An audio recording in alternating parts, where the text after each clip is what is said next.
નમસ્કાર, હું પ્રવીણ. ગુજરાતના મીડિયા માધ્યમોમાં આમ તો બે પેટા ચૂંટણી હતી, કડી અને વિસાવદર, પરંતુ સૌથી વધારે ચર્ચા વિસાવદરની હતી અને વિસાવદરમાં સૌથી વધારે ચર્ચા ભાજપમાં અંદરખાને લડાઈ અને જે કંઈ પણ હિસાબો છે એ હિસાબો પૂરા કરવાની હતી. અને બીજી તરફ વિસાવદરમાં આમ આદમી પાર્ટી અને કોંગ્રેસનું ગઠબંધન ન થયું, અગાઉ જ ઉમેદવાર જાહેર થઈ ગયા હતા, તો કોંગ્રેસ પણ એ મેદાનમાં ઉતરી. વિસાવદર કેમ ખાસ? કેમ કે કેશુભાઈ પટેલ જે પૂર્વ મુખ્યમંત્રી છે તેથી લઈને 2012 થી નવા સીમાંકન બાદ વિસાવદરમાં જે ચૂંટણીઓ થઈ, કેશુભાઈ પટેલ બાદ ક્યારેય વિસાવદરની જનતાએ સત્તા પક્ષને સ્વીકાર્યું નથી. અહીંના તેવર અલગ છે, અહીંનું પાણી અલગ છે અને એ પાણીનો પરચો દરેક ચૂંટણીએ દરેક ઉમેદવાર કરતા હોય છે. ગોપાલ ઇટાલિયા જે અગાઉ વિધાનસભા લડી ચૂક્યા છે, પરંતુ પહેલી વખત વિસાવદરમાં લડ્યા ત્યારે લાગ્યું કે સામે ઉમેદવાર છે કિરીટ પટેલ. થોડું મોડું થયું કોંગ્રેસે ઉમેદવાર જાહેર કરતા, પરંતુ જેવા જાહેર થયા તો ચર્ચા એ હતી, આમ તો ચર્ચા બહુ ઓછી હતી કે કોંગ્રેસ આમાં કોને ફાયદો કરાવશે, કોને નુકસાન કરાવશે. પણ વિસાવદરનું પરિણામ આવી ગયું અને જે લીડથી આમ આદમી પાર્ટીના ગોપાલ ઇટાલિયા જીત્યા, જે ચૂંટણી દરમિયાન મુદ્દાઓ ચર્ચામાં રહ્યા, કેમ કે વિસાવદરની તાસીર અલગ છે. અગાઉ કહ્યું એમ અહીંયા પ્રિસાઇડિંગ ઓફિસરને ફડાકા પણ પડે છે, ચૂંટણીના ગણતરીના કલાકો પહેલા દારૂ પણ પકડાય છે, 1-2 લાખમાં સેટિંગ કર્યાનું સ્ટિંગ પણ બહાર આવે છે. ઘણા બધા કન્ફ્યુઝ કરી દીધા કે કોણ કોની સાથે છે, બે અલગ વિચારધારાવાળા પાર્ટી, પરંતુ કઈ બે પાર્ટી એ સવાલ હતો. પરંતુ આખરે વિસાવદરની જનતાની એક ખાસિયત એ રહી છે કે જે જીતે છે, જે મજબૂત છે, તેની પાછળ મહેનત કરે છે અને અડીખમ હોય છે. કડીમાં તો કોંગ્રેસની એક પણ કડી ભેગી ન થઈ. શક્તિસિંહ ગોહિલે અધ્યક્ષ પદેથી રાજીનામું આપ્યું. ગુજરાતના કોંગ્રેસના દરેક વખતના નેતા કે પ્રદેશ નેતા એક જ સ્ટેટમેન્ટ આપે કે અમે હારમાંથી શીખીશું. સવાલ કોંગ્રેસ માટે પણ છે કે 30 વર્ષથી શું તમે શીખી જ રહ્યા છો? સવાલ જનતા પણ કરી રહી છે કે વિપક્ષનું કામ કેટલું મજબૂત હોય, પહેલા એ શીખો, કારણ કે જનતા ત્રસ્ત છે. હવે વિસાવદરની આ ચૂંટણીનું પરિણામ, કડીની આ ચૂંટણીનું પરિણામ, ખાસ તો વિસાવદરની જીત અને ભાજપની હાર, કિરીટ પટેલની હાર, શું સંકેત આપે છે? જયેશ રાદડિયા, રાજેશ ચુડાસમા અને કિરીટ પટેલ. ચર્ચા એવી હતી કે આમ તો ભારે ભરખમ ફોજ વિસાવદરમાં ખડકાઈ હતી, પરંતુ મુખ્યત્વે 3 લોકો ચૂંટણી લડી રહ્યા હતા. અંદરખાને ભાજપમાં જ અગાઉ એ જવાહર ચાવડા હોય કે ભાજપના વરિષ્ઠ નેતાઓ હોય, એ તમામ અમુક બાબતે નારાજ હતા. એ હતા સહકારી ક્ષેત્રમાં ભ્રષ્ટાચારનો મુદ્દો. અને આ તમામ મુદ્દે તો નારાજગી ભાજપના નેતાઓમાં, સ્થાનિક નેતાઓમાં ભાજપના જ ઉમેદવાર પ્રત્યે હોય, તો પછી સવાલ એ પણ ઊભો થાય કે આ પરિસ્થિતિમાં ઉપરવટ જઈને ટિકિટ લઈ આવવાની જે ચર્ચા છે કિરીટ પટેલની, એ શું ઉલટું પડી ગયું? મંચ પરથી એમ કહેવામાં આવ્યું કે 800 દિવસમાં હું પેરિસ જેવા રોડ બનાવી દઈશ. કદાચ હવે વિસાવદરની જનતાના નસીબમાં પેરિસ જેવા રોડ નસીબમાં નથી. પણ બીજી તરફ એમ પણ કહેવામાં આવ્યું કે જયેશ રાદડિયાને તેમને મંત્રી બનતા જોવાશે. તો હવે સવાલ એ પણ થાય કે જયેશ રાદડિયાને જ્યારે જવાબદારી સોંપાઈ હતી, તો જયેશ રાદડિયાનું એ ચેપ્ટર પણ યાદ આવે કે જ્યારે મેન્ડેટ પ્રથા ઇન્ક્લુડ થઈ સહકારી ક્ષેત્રમાં પહેલી વખત ગુજરાતના ઇતિહાસમાં, ત્યારે જયેશ રાદડિયાએ નમતું ન જોખ્યું. તો આ કિરીટ પટેલ અને ભાજપની હાર શું અલગ સંકેત એ પણ આપે છે કે અંદરખાને જે ભાજપના નેતાઓ છે તેમને માપમાં રાખવા? બીજું નામ આવે છે જવાહર ચાવડા. લોકસભા સમયે CR પાટીલની એક રેલીમાં જાહેરમાં CR પાટીલે કહ્યું કે કોઈ તકલીફ હોય તો ચર્ચા કરો, પરંતુ જવાહર ચાવડા લોકસભાની એક પણ ચૂંટણી રેલીમાં દેખાયા નહીં. અત્યારે ભાજપમાં છે. માણાવદરમાં હાર્યા ત્યારે ખુલ્લેઆમ આક્ષેપ કર્યો કે તેમને કિરીટ પટેલ દ્વારા હરાવવામાં આવ્યા. પત્ર વડાપ્રધાન સુધી લખવામાં આવ્યું.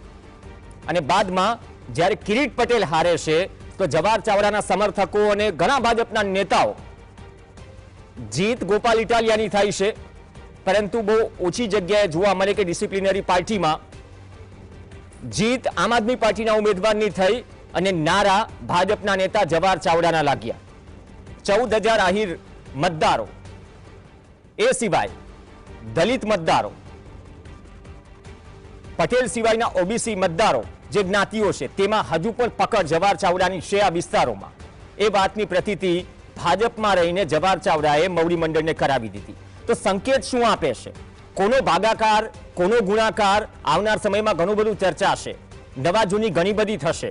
27 પહેલા શું આમ આદમી પાર્ટીને જીવંત કરવામાં આવી, જે કોંગ્રેસ આક્ષેપ કરી રહી છે કે આપને મોટી કરી ફરીથી 2022 જેવો પ્લાન ગોઠવવામાં આવે જેથી ભાજપને સરળતા રહે કે ફરીથી સત્તામાં આવે. તો આ તો કોંગ્રેસનું વર્ઝન છે.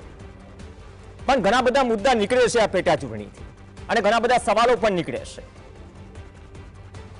બે ખાસ મહેમાન આપણી સાથે જોડાશે.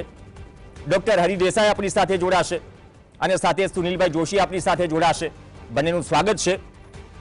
હરિભાઈ, આપથી શરૂઆત કરીએ. હરિભાઈ જીત્યા છે ગોપાલ ઇટાલિયા આમ આદમી પાર્ટીના વિસાવદરમાં, અને વિસાવદરમાં તો શું બાકી નહોતું, અને વિસાવદરની તાસીર પણ અલગ છે.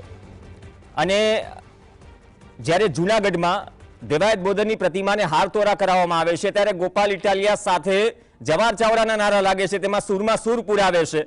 ભાજપના જ નેતા ખુલીને આમ તો સામે હતા, વડાપ્રધાનને પત્ર લખી ચૂક્યા હતા. તો આ બધું જ શું ઘટી રહ્યું છે? વિસાવદરનું આ રિઝલ્ટ શું સંકેત આપે છે મવડી મંડળને? અંદર ખાને જે નેતાઓ છે સહકારી ક્ષેત્રના, અથવા તો ભૂતકાળમાં જેમને પાછી પાણી નથી કરી, અથવા તો કિરીટ પટેલ જેવી ચર્ચા છે કે ઉપરવટ જઈને ટિકિટ લાવ્યા પણ એ મંજૂર સ્થાનિક નેતાઓને ન હતું. મને એવું લાગે છે કે હવે છે ને ભારતીય જનતા પાર્ટીમાં જે પ્રકારનો અસંતોષ, જે પ્રકારની સ્પર્ધા એ છે ને જોવા મળે છે, એનું જ ઉદાહરણ આપણને વિસાવદરમાં જોવા મળે છે. જે રીતે જવાહર ચાવડા એ ખુલ્લેઆમ પાર્ટીની અંદર અસંતુષ્ટ છે એ દેખાતું હતું, અને આજે પણ જે રીતે ઇટાલિયા પોતે પણ જીત્યા પછી જવાહર ચાવડાના નારા લગાવે છે. પ્રવીણ, મારો અવાજ આવે છે? જી, લાઉડ એન્ડ ક્લિયર સર. હા, તો એના ઉપરથી બહુ સ્પષ્ટ થઈ રહ્યું છે કે ભારતીય જનતા પાર્ટીમાં બધું સમૂહસૂત્રું છે નહીં, અને એ છે ને સમૂહસૂત્રું નથી એટલે કોઈ ડર ના માર્યા, કોઈ તકલીફો જે લોકોને છે ને જેની ફાઇલો બતાવવામાં આવે છે કે ફાઇલો ખોલવામાં આવે છે, એ ડરના માર્યા જ લોકો છે ને ઘણા બધા બોલતા નથી. બાકી ભારતીય જનતા પાર્ટીમાં એટલો જ જૂથવાદ છે અને એટલો જ અસંતોષ છે, એ બહુ સ્પષ્ટ થઈ ગયું છે. ગોપાલ ઇટાલિયાની આક્રમકતા અને એની અંદર જે રીતે ભારતીય જનતા પાર્ટીના નેતાઓએ એમને સમર્થન આપ્યું, એના ઘણા બધા સૂચિતાર્થો છે. ધારો કે જયેશ રાદડિયા, એમને છે ને મંત્રી પદ મળશે જો આ બેઠક એ જીતાડી શકશે તો. મને લાગે છે કે 2012 થી તો આ બેઠક ઉપર પ્રત્યક્ષ રીતે ભારતીય જનતા પાર્ટી જીતી નથી, પરંતુ જીત્યા પછી ભારતીય જનતા પાર્ટીમાં જોડાઈ જનારા ધારાસભ્યોની સંખ્યા આપણે ત્યાં આમાંથી જોઈ શકીએ છીએ. ગોપાલ ઇટાલિયા એ ભાજપમાં ન જોડાય એવી આપણે અપેક્ષા કરીએ, એ લોકોના કામ કરે એવી અપેક્ષા કરીએ. પણ ભારતીય જનતા પાર્ટીમાં જે રીતે લોકોમાં અસંતોષનો ચરુ ઉકળી રહ્યો છે, એ જ બાબત હવે છે ને આવતા દિવસોમાં વધારે ફૂંગરશે, એમ કહીએ તો ચાલે. ફૂંગરશે એવો શબ્દ પ્રયોગ હું કરું છું, કારણ કે બિપિન ગોતાને મેન્ડેટ મળ્યા પછી જે રીતે જયેશ રાદડિયાએ દિલીપ સંઘાણીની સાથે રહીને જે વિજય મેળવ્યો હતો, એની એ બાબતમાં પણ ભારતીય જનતા પાર્ટી અહીંયા છે ને એમને હરખા કરવા માટે કંઈક અંદર ખાને કામ કરી રહી હોય એવું લાગ્યા વિના રહેતું નથી. અને જયેશનું મને લાગે છે મંત્રી પદનું સ્વપ્ન એ રોળાય એવી પણ શક્યતા આપણને જોવા મળે છે. નાનુભાઈ વાનાણીનું જે સ્ટેટમેન્ટ આવ્યું થોડા સમય પહેલા કે હવે એ કલ્ચર રહ્યું નથી બીજેપીમાં, તો સ્પષ્ટીકરણ પણ આપ્યું. એમની સાથે તમે જવાહર ચાવડાનો ઉલ્લેખ કર્યો, તમે ફાઇલોનો પણ ઉલ્લેખ કર્યો. ઘણા બધા નેતાઓ ચૂપ છે, પણ જ્યારે ખુલીને જ્યારે વાત કરવામાં આવે કે ખુલીને જવાહર ચાવડા એક પણ સભામાં કે પ્રચારમાં ન હતા, સ્ટાર પ્રચારકોમાં ન હતા, ક્યાંય ન હતા, અને ખુલીને એમના નામના નારા લાગે, તો ભાજપમાં રહીને સામેવાળો ઉમેદવાર જીતે છે એના સમર્થનમાં નારા લાગે છે, તો એ સંકેત શું આપે છે? આવનાર સમયમાં નવા જૂની છે, અથવા તો જેની ફાઇલો નથી દબાયેલી એમના માટે એક ઈંધણનું કામ કરશે, કે જેમનો અંતરાત્મા આમ જાગેલો છે પરંતુ બહુ લાંબા સમય સુધી જાગેલો રહેતો નથી, આ કદાચ બહુ ભાગ્યે જ રેરેસ્ટ ઓફ ધ રેર જોવા મળે છે અમુક 30 વર્ષમાં ડોક્ટર હરિ દેસાઈ. મને બહુ સ્પષ્ટપણે કહીએ પ્રવીણ, તો ભારતીય જનતા પાર્ટીમાં હવે એ ડિસિપ્લિન રહી નથી, એ બાબત આપણે બહુ સ્પષ્ટપણે જાણીએ છીએ. જનતા પાર્ટીમાં એ ડિસિપ્લિન નથી રહી. અત્યારે જે છે એ સામ દામ દંડ ભેદ એની નીતિ ચાલે છે અને મોદી શાહનો ડર ચાલે છે અને દિલ્હીથી ગુજરાતનું શાસન ચાલે છે, એ આપણે સમજી શકીએ છીએ. અને એટલા માટે જ હું તો બહુ સ્પષ્ટ છું કે મોદી નિવૃત્ત થાય, જો કે નિવૃત્ત થવાની શક્યતા નથી 75 થયા પછી પણ, કારણ કે હોદ્દો છોડશે નહીં. પરંતુ ધારો કે મોદી નિવૃત્ત થાય પછી ભારતીય જનતા પાર્ટીની શી વલય થશે એ જોવાનું રહ્યું, અને એના સંકેતો અત્યારથી મળી રહ્યા છે. આમ પણ આરએસએસ અને ભારતીય જનતા પાર્ટી વચ્ચેના જે કમઠાણ ચાલી રહ્યું છે, એ કમઠાણ એ ભારતીય જનતા પાર્ટીમાં નવા વિભાજનો સર્જે એવી શક્યતા બહુ સ્પષ્ટ છે. એટલે હવે એ ડિસિપ્લિન રહી નથી, સંઘની સદા વત્સલે વાળી ડિસિપ્લિન પણ નથી રહી, એ આપણે જાણીએ છીએ. અને આ બધા સ્વાર્થી તત્વોની વાત જે છે, એ સ્વાર્થી તત્વો એ આપણને જોવા મળે છે. એટલે અહીંયા તો પોતાના લાભ માટે જ આ લોકો જોડાયેલા છે, એ બહુ સ્પષ્ટપણે આપણને જોવા મળે છે. સુનિલભાઈ, જે હરિભાઈએ વાત કરી ઓવરઓલ શું અસર પડશે, કેમ કે નાનું વનાણી પણ જાહેરમાં કહી ચૂક્યા છે અને જે પણ વરિષ્ઠ નેતાઓ છે વાર તહેવારે પોતાની વાત મૂકે છે કે અત્યારની શું પરિસ્થિતિ છે, અગાઉની શું પરિસ્થિતિ છે. પણ સ્પેસિફિક વિસાવદરની જે મારી પાસે માહિતી આવી છે, ડુંગરપુર જે જિલ્લા પંચાયત સીટ છે, ચુડા જિલ્લા પંચાયત સીટ છે, વડાલ જિલ્લા પંચાયત સીટ છે, કે જ્યાં હતું કે જે દાવાઓ થઈ રહ્યા હતા કે અહીંયાથી કદાચ એ પ્રકારની લીડ નીકળે તો ટક્કર છે અથવા તો જીતની પરિસ્થિતિમાં છે. શું એ પ્રસ્થાપિત થઈ ગયું કે જ્યારે ગુજરાતમાં રાજકીય શાસન અને ઓવરઓલ રાજકીય મોડેલ જે એક તરફી જઈ રહ્યું હોય છતાં એક વિસ્તારની જે પ્રજા છે, આટલું બધું પ્રચાર તંત્રથી માનીને શું ન થયું, અગાઉથી રિપીટ કરું છું, એ બાકી છે, ઘણું જોયું વિસાવદરમાં. છતાં પણ એક એવી ચૂંટણી હતી તો બે જ પેટા ચૂંટણી, બે જ સીટ ઉપર, પણ જનતા જ્યારે મેન્ડેટ આપે છે ને તો એ મેન્ડેટ ઘણા બધા સંકેત પણ આપે છે. એ સંકેત કઈ કઈ રીતે આપને અસર કરતા જોવા મળે છે ગુજરાતના રાજકીય ભૂગોળ પર? બિલકુલ પ્રવીણભાઈ, પહેલા આપણે વિસાવદર બેઠકથી વાતની શરૂઆત કરીએ. વિસાવદર બેઠકમાં ભારતીય જનતા પાર્ટીએ ઠોકી બેસાડેલો ઉમેદવાર જેની સામે બેંકની મંડળીઓની ફરિયાદ છે, અને એ નાની રકમ નથી, 18 કરોડની એ બેંક સામે મંડળી સામે બધી ફરિયાદ છે. બીજી અનેક ફરિયાદો હતી. સ્થાનિક તમારી પાસે ચૂંટણી લડી અને જીતી ચૂકેલા 3 નેતાઓ તમે એમાં પણ પક્ષાંતર કરાવીને તમારા પક્ષમાં લઈ આવ્યા હો, એને ચૂંટણીમાં ઊભા રાખો નહીં અને એમને તમારી સાથે રાખો તો પાયા બોયા પેડ બબુલ કા આમ કહા સે આઈ.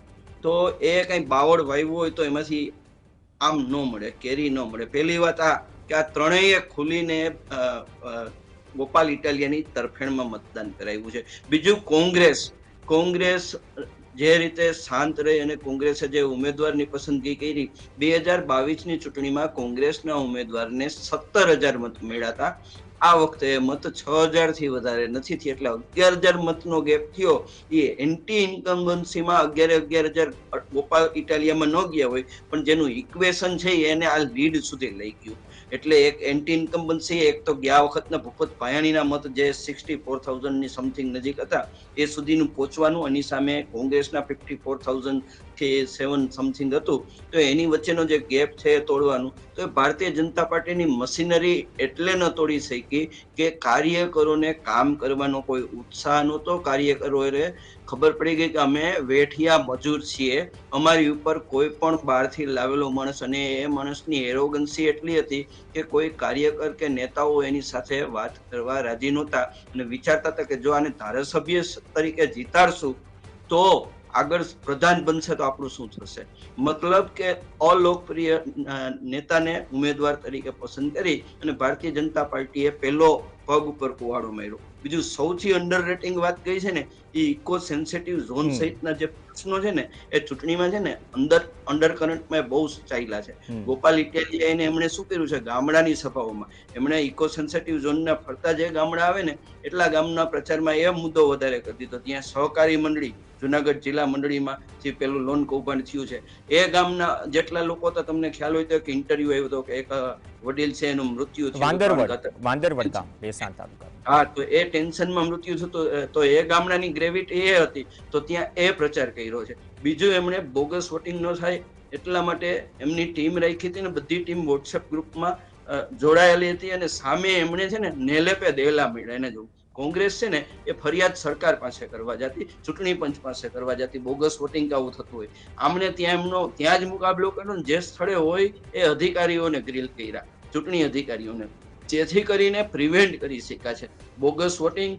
બાકીની બધી બાબતો છે એ ઘણા લેવલે બૂથ લેવલનું મેનેજમેન્ટ કહેવાય ને ત્યાં એ લોકો કરી શક્યા છે. મારા રિપોર્ટરોને મિત્રો ત્યાં હતા, એની સાથે હું સતત ટચમાં હતો. એટલે એમનું કહેવું એમ છે કે બધી બાબતો એવી ભેગી થઈ છે કે પ્રજાનો, તમને આપણે બધાએ વિડીયો જોયા છે કે 4 દિવસ પહેલા એક રોડ બનતો હતો વિસાવદરનો, એ 7 વર્ષથી આ રોડ નહોતો બન્યો.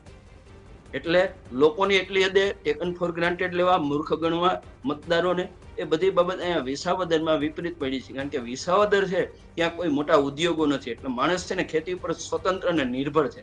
એને સરકાર પાસેથી એવું કાંઈ લઈ લેવું નથી. એમને એક એવો નેતા જોતો હતો કે જે છે ને કલેક્ટર કે કમિશનર પાસે નિર્ભીકપણે રજૂઆત કરી શકે. એ જ પાછલા 6 મહિનામાં ગોપાલે એમની સાથે રહીને કઈ રીતે, એટલે ગોપાલ છે એને પોતાનો લાગ્યો છે. આટલી જ વાત છે. જે ભાજપ હવે વિમુખ થઈ ગયું છે, ભાજપ પાસે સત્તા આવી ગઈ છે, કાર આવી ગઈ છે, કારમાંથી તો રેલી કાઢે છે અને કારના બંધ કાચે તો હાથ ઊંચા કરે છે.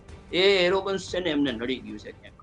ઓકે, એક જ્યારે કિરીટ પટેલે એક ભાષણમાં કહ્યું હતું ડૉક્ટર હરિ દેસાઈ કે તમને આવેદનપત્ર આપે એવો ધારાસભ્ય જોઈએ છે કે પછી કામ કરે એવો ધારાસભ્ય જોઈએ છે. હવે પેરિસવાળા રોડ ખબર નહીં ક્યાંથી આવ્યા અને આમ આદમી પાર્ટીના ભૂતપૂર્વ ધારાસભ્ય ફરી અહીંયા આવે છે અને આવીને ફરીથી એમ કહે છે કે મારે ચૂંટણી નથી લડવી. હર્ષદ રીબડિયા જે ધારાસભ્ય રહી ચૂક્યા છે, 2014થી ધારાસભ્ય હતા, અંતરાત્મા જાગે છે પણ ખબર નહીં હવે ક્યાં શું પરિસ્થિતિ છે. પણ ખુલીને ભાજપ નેતાઓની બગાવત, આપણે કમલમનો પણ મુદ્દો હતો કે કમલમમાં કપાત નથી, ગેરકાયદેસર બન્યું છે, ત્યારે ખુદ ભાજપના જ નેતાઓ કંટાળીને ઉપર રજૂઆત કરતા હોય. તો એક તરફ તમે જયેશ રાદડિયાની વાત કરી, સૌરાષ્ટ્રમાં જે પણ મોટા નેતાઓ છે અથવા સહકારી ક્ષેત્રમાં છે કે જેનું એક કદ છે, અને બીજી તરફ નીતિન પટેલ છે. હું બંને સરખામણી એટલા માટે કરું છું, નીતિન પટેલ માટે હરખાવા જેવું કેટલું છે તમે સમજાવજો, કેમ કે તમે બહુ નજીકથી એ પરિસ્થિતિઓ પર નજર રાખો છો. તો એક તરફ નીતિન પટેલ હતા, એક તરફ જયેશ રાદડિયા હતા. તો લાંબા સમયથી નીતિન પટેલ જ્યારે સાઇડલાઇન છે, ધારાસભ્ય પણ નથી અત્યારે, બાકી બધી જવાબદારીઓ છે. તો આ પરિસ્થિતિમાં વગદાર જે નેતાઓ છે, ઉત્તર ગુજરાત હોય કે સૌરાષ્ટ્ર હોય, તેમના માટે પણ આ શું મેસેજ છે, અથવા તો નીતિનભાઈ માટે થોડા રાહતના સમાચાર કડીનું રિઝલ્ટ? ના, નીતિનભાઈ ક્યાં પ્રભારી હતા ભાઈ? નીતિનભાઈને ક્યાં પ્રભારી તરીકે મૂકવામાં આવ્યા હતા? બીજું, નીતિનભાઈની જે ભાષા છે, મને લાગે છે કે ભાષાને કારણે ભારતીય જનતા પાર્ટીને નુકસાન જ નુકસાન છે. હું માનું છું કે ભારતીય જનતા પાર્ટીમાં જે સત્તા જે ત્રણ દાયકાથી જે સત્તામાં છે એને કારણે જે એરોગન્સ આવી છે, નરેન્દ્ર મોદીમાં એરોગન્સ હોય તો હજી સમજી શકાય એમ છે કે નરેન્દ્ર મોદી એમ કહી શકે કે મારે કારણે વોટ મળી રહ્યા છે. પણ બાકીના બધા કાર્યકર્તાઓ જો એવું માનવા માંડે કે એરોગન્સ અમે રાખીએ છીએ તો મને લાગે છે ખોટું છે. બીજું, ભારતીય જનતા પાર્ટીના જે નેતાઓ ફેંકાઈ ગયા, જે સત્તા ભોગવી ચૂક્યા છે, એ તમામની ફાઇલો તૈયાર છે બહુ સ્પષ્ટપણે, અને એ લોકો ચૂંચા કરી શકે એમ નથી. એમણે જખ મારીને ભારતીય જનતા પાર્ટીના ટોચના નેતાઓની આરતી ઉતાર્યા વિના છૂટકો નથી. તમે જો પીછ મેં મેરા ચાંદભાઈ જેવા શંકરસિંહ વાઘેલા પણ જો એમણે પણ ભારતીય જનતા પાર્ટીના સુપ્રીમ લીડરની આરતી ઉતારવી પડતી હોય અને નોટા જે ના વોટ મળે એટલા વોટ પણ એમના ઉમેદવારોને ન મળતા હોય, એટલે આ બધા છે ને એમની પરિસ્થિતિ એ છે કે એમની ફાઇલો એમને કનડી રહી છે. નીતિન પટેલ કેમ અસંતોષ હોય છતાં એ છે ને બોલી શકતા નથી, કારણ કે જો બોલે તો એમને ખબર છે કે શું નીકળશે. આ છે ને બહુ સ્પષ્ટ છે. અને બીજું ત્યાં પ્રભારી જેમને બનાવવામાં આવ્યા કડીમાં, એ તો પાછા નીતિન પટેલના ક્યારેક ડાબો જમણો હાથ હતા, પરંતુ આ વખતે તો એ એમની વિરુદ્ધમાં હતા. અને છતાં ભારતીય જનતા પાર્ટીની પાસે એક સંગઠનની શક્તિ છે, અને સંગઠનની શક્તિને કારણે, સત્તાની શક્તિને કારણે, સામ દામ દંડ ભેદને કારણે, નાણાંની શક્તિને કારણે એ લોકો છે ને જે ખેલ કરવા હોય એ કરી શકે છે. કડીની અંદર એ ખેલ થઈ શક્યો છે. બાકી નીતિન પટેલ એમ કે માનતા હોય છે કે નીતિન પટેલે એમના ઘરમાં બેસીને મને જ્યારે હાર્યા હતા કડી, ત્યારે તો જનરલ સીટ હતી, ત્યારે કહ્યું હતું એમણે કે મને છે ને સુપ્રીમ લીડરે હરાવ્યો. હવે તો બોલી શકે એમ નથી, એ વખતે બોલ્યા હતા, મને એમના ઘરમાં બેસીને કહેલું છે એને, પણ આજે છે ને એ નકારશે. બીજું, જનસંઘના ફેમિલીમાં હું જન્મ્યો, એમના પિતાશ્રી તો કોંગ્રેસમાં આજીવન રહ્યા, માણેકલાલના સાથી રહ્યા, અને છતાં એ જનસંઘમાં ક્યાંથી રહ્યા એ ખબર નથી પડતી. એટલે આપણે ત્યાં છે ને બેફામ નિવેદનો કરવા વાળાઓ, એટલા માટે જ હું કહું છું, ગોપાલને માટે પણ જે ખરેખર સાવધ રહેવાની વાત છે કે તમે છે ને એક નેતા તરીકે જ્યારે હો છો ત્યારે તમે છે ને તમારી ભાષા ગમે તે હોઈ શકે, પણ તમે ધારાસભ્ય થાઓ, તમે સંસદ સભ્ય થાઓ, ત્યારે બધા કઈ વિઠ્ઠલ રાદડિયા ન થઈ શકે. હું તો બહુ સ્પષ્ટ છું આ બાબતમાં. ત્યારે છે ને તમારી ભાષામાં સંયમ હોવો જોઈએ, એટલી તો આપણે અપેક્ષા કરીએ છીએ. હવે કેટલો સંયમ રહ્યો છે ભારતીય જનતા પાર્ટીના નેતાઓમાં આપણે જાણીએ છીએ. બહુ સારી વાત કરી, જાહેર જીવનમાં અમુક મર્યાદાઓ, પણ મેં નીતિન પટેલનું એ સંદર્ભમાં, કેમ કે કડીના દિગ્ગજ નેતા છે તો જવાબદારી વધી જાય છે. ક્યાંક કડીમાં હાર થાય તો પછી તમે ફાઇલો દરેક વખતે યાદ દેવડાવો છો ઘણી વખત, પણ સુનિલભાઈ તો એ ફાઇલો ત્યાં જુનાગઢમાં લાગુ નથી પડતી જે રીતે કડીમાં દિગ્ગજ નેતા છે, તો વર્તમાન સમયમાં જવાહર ચાવડા દિગ્ગજ નેતા છે, ભલે છે પડદા પાછળ, જાહેરમાં નથી આવતા, ત્યાં ડર નહીં હોય સુનિલભાઈ? એમાં એવું છે કે કેબિનેટ મંત્રી પદ ગુમાવી દીધું અને એના મૂળ પક્ષમાંથી જવાહર ચાવડાએ કોંગ્રેસ છે પક્ષ ગુમાવી દીધો, પછી એની પાસે ગુમાવવા જેવું કંઈ છે નહીં. અને એમનું જાહેર જીવન, જાહેર પથારો, શૈક્ષણિક ક્ષેત્રો સહિતના બીજા વેપાર ઉદ્યોગ, કોટનજીની, એ બધું છે એની જગ્યાએ છે. પરંતુ એ જ્યારે કોંગ્રેસમાં હતા ત્યારે પણ એક એનો વિડીયો છે એ ખૂબ જ પ્રચલિત થયો હતો. એ જ્યારે ભારતીય જનતા પાર્ટીમાં જોડાણા ત્યારે પણ એ વિડીયો પાછો પ્રચલિત થયો હતો. તો જવાહર ચાવડા એના વિસ્તારના એક ખૂબ જ ખમતીદર નેતા છે, અને કોઈ પણ રાજકીય નેતા છે એને પ્રોફેશનલ જેમ બેનિફિટ હોય એમ હેઝાર્ડસ હોય, તો આ એમણે થોડા લેવા પડે, નહીતર એમનું રાજકારણ પતી જાય. એટલે આ સમયે ન બોલે તો એમની ગણતરી સામાન્ય કાર્યકરમાં થઈ જાય, તો એમની બાજુમાં એમના કાર્યકર કે એમનો વોટર બેઝ ફ્યુચરમાં પણ ન રહે. એટલે એમનું રાજકારણ બચાવવા માટે એમણે કેલ્ક્યુલેટિવ રિસ્ક લીધું હોય. ત્રણેય લીધું છે, ન માત્ર જવાહર ચાવડા, ભાયાણી અને હર્ષદ રીપડિયા, કારણ કે એમની બંને સાથે તો જાહેરમાં છુરાભોંક થઈ છે. એટલે એ ત્રણ નેતા એક જ પાયરીમાં આવે છે, અને એ ત્રણેય નેતાઓએ કિરીટ પટેલનું કામ તમામ કરવા માટે, એમને હરાવવા માટે ખૂબ જ સારી રીતે પ્લાનિંગથી, જેને ગેરીલા પદ્ધતિથી કહેવાય એવું કામ કર્યું છે. ને ક્યારેક જાહેર નિવેદનની જરૂર પડે તો પણ અસમંજસ વાળા નિવેદનો દીધા છે. એટલે ત્યાં જે હાર છે એ આ જ હાર છે. બાકી ભારતીય જનતા પાર્ટીને જેટલા મત મળવા જોઈએ એટલા મત મળ્યા જ છે, પણ ઉમેદવારે જે આગળનું કામ કરવું જોઈએ એની સામે નેગેટિવ કામ થયું છે. કોંગ્રેસના મત તૂટ્યા છે અને આ અસંતુષ્ટોએ ભેગા થઈ અને બાકીનું કામ પૂરું કર્યું છે. અને કહેવત છે કે રાજકારણમાં પાછળથી લાગેલા ઘા ક્યારે રૂજાતા નથી. ડોક્ટર હરિ દેસાઈ, હવે શક્તિસિંહ ગોહિલ રાજીનામું આપે છે, દરેક હાર પછી કોંગ્રેસના નેતા પ્રેસ કોન્ફરન્સ કરે છે, અમે હારમાંથી શીખીશું, સમીક્ષા કરીશું, ફેક્ટ ફાઇન્ડિંગ કમિટીની ઘણી બધી આપણે ડિબેટો કરી. 30 વર્ષથી કોંગ્રેસ શીખી જ રહી છે. શીખી એટલા માટે રહી છે કે આપણે વિપક્ષ કઈ રીતે બનવું, મજબૂત વિપક્ષ, ભલે 70+ સીટ હોય કે 17 સીટ હોય કે 15 સીટ હોય, આ સમજાઈ નથી રહ્યું. અને બીજી વાત કે હવે જ્યારે આમ આદમી પાર્ટી વિસાવદરથી જીવંત થઈ છે, જો તો કોંગ્રેસ જે કહી રહી છે કે નહીં, આ તો મોટી કરવામાં આવી રહી છે જેથી ફરીથી ભાજપને આસાની રહે 27માં, આ ફોર્મ્યુલાને કઈ રીતે જોઈ રહ્યા છો? ફરી બેક ટુ 2022 તરફ જઈ રહ્યો છે ફોર્મ્યુલા? મને બહુ સ્પષ્ટપણે પ્રવીણ એવું લાગે છે શક્તિસિંહ જેને રણછોડરાય થઈ ગયા છે. બીજું, જિલ્લા અધ્યક્ષો જે પ્રકારે લંગડા ઘોડાઓ, એમાં રેસના 2-4 ઘોડાઓને તમે બાદ કરો તો બાકીના લંગડા ઘોડાઓ છે. રાહુલ ગાંધીએ જે વાતો કરી છે એનાથી વિપરીત છે. શક્તિસિંહનું પોતાને, ભલે શક્તિસિંહ પ્રેસ કોન્ફરન્સ આજે લઈને જ્યારે કહેતા હોય કે મારો તો આમાં કોઈ રોલ નહોતો, પણ વેણુગોપાલ અને શક્તિસિંહનો રોલ હતો એ બધી દુનિયા જાણે છે. અને રાહુલ ગાંધીનું નાક કાપવાનો 2027માં કોંગ્રેસને ખતમ કરવાનો આખો એક કારસો ઘડાયો હોય એવું મને તો લાગે છે. અને શક્તિસિંહ એને માટે જવાબદાર છે. બીજું, શક્તિસિંહ એમ કહે છે કે સત્તા હોદ્દા ઉપર હું ચીટકી રહેવા નહોતો માંગતો, તો ભાઈ તમે છે ને લોકસભા પછી કેમ રાજીનામું ન આપી દીધું, કે છૂટા કેમ ન થઈ ગયા? અને ત્રીજું, શૈલેષ પરમાર વિશે બધી દુનિયા જાણે છે, ગુજરાતનો કોંગ્રેસી કાર્યકર્તા જાણે છે. શૈલેષ પરમારને કઈ રીતે તમે હોદ્દો આપી રહ્યા છો, એને ચાર્જ કઈ રીતે આપી રહ્યા છો? કોંગ્રેસના બંધારણમાં એવું છે કઈ? એ તો ન તો કાર્યાધ્યક્ષ છે, એમના ત્યાં તો કદીર પીરજાદા જેવા કાર્યાધ્યક્ષ છે, અથવા તો લલિત કગથરા જેવા કાર્યાધ્યક્ષ છે. એવા લોકોને ચાર્જ આપ્યો હોય તો હજી સમજી શકાય. શૈલેષ પરમારને કઈ રીતે ચાર્જ આપ્યો? મિત્રતા નિભાવી. એટલે બળતું ઘર છે ને એ કૃષ્ણાર્પણ આપણે કહેવત છે, એવી રીતે આ છે ને ભાઈશ્રી એ એમનું રાજ્યસભાનું હવે સંભાળશે. બાકી છે ને એમ કહે છે કે મેડિકલ કોલેજ ન મળી એટલે મેં મિનિસ્ટ્રી છોડી. તો ભાઈ લોકસભાથી અત્યાર સુધી હું કેમ તમે ગુડાયેલા રહ્યા હતા? બહુ સ્પષ્ટ છે. તમને કોણે કહ્યું હતું ભાઈ કે તમે હોદ્દા ઉપર રહો? આજે તમે એમ કહો છો કે હાઈકમાન્ડ સ્વીકારે કે ન સ્વીકારે, હું આજથી છૂટો થઈ જાઉં છું, તો લોકસભા પછી તમારે છૂટા થઈ જવું હતું ને. ત્યારે તો તમે સુરતમાં બહુ વિના કોમ્પિટિશન તમે હોદ્દો આપી દીધો હતો ભારતીય જનતા પાર્ટીને, સંસદ સભ્ય આપી દીધો હતો. એટલે પ્રશ્ન એ છે, સુફિયાણી વાતો કરવી એક છે અને એને કોંગ્રેસને ખાડામાં લઈ જવી એ બીજી વાત છે.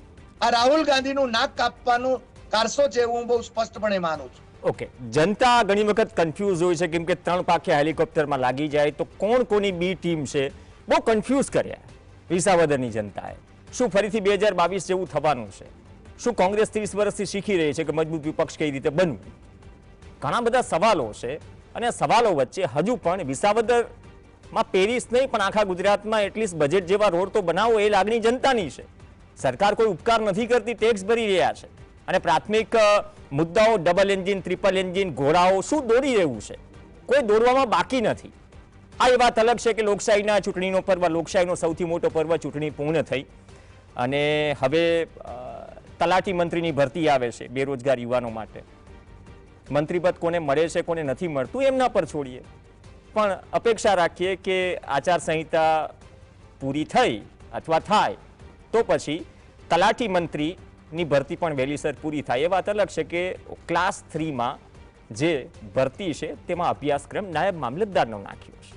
ધારાસભ્ય બનવા કરતાં તલાટી મંત્રી બનવું અઘરું છે, એ પણ આજના બેરોજગાર યુવાનો કહી રહ્યા છે. તો છે મંત્રીની વાત નીકળી એટલે તલાટી મંત્રી યાદ આવ્યા. પણ આ હાર જીત ઘણા બધા ઈશારાઓ કરે છે અને એ સંકેત જનતા માટે પણ છે, દરેક પક્ષના મૌરી મંડળ માટે પણ છે. અને લોકશાહીમાં આવા મુદ્દે ચર્ચા થવી જોઈએ, ખુલ્લા મનથી થવી જોઈએ, નહીં તો મનની મનમાં રહી જાય. ધન્યવાદ ડોક્ટર હરિદેસાઈ અને સુનિલ જોશી ચર્ચામાં જોડાવા બદલ. આ સાથે ચર્ચામાં હાલ બસ આટલું જ. નમસ્કાર.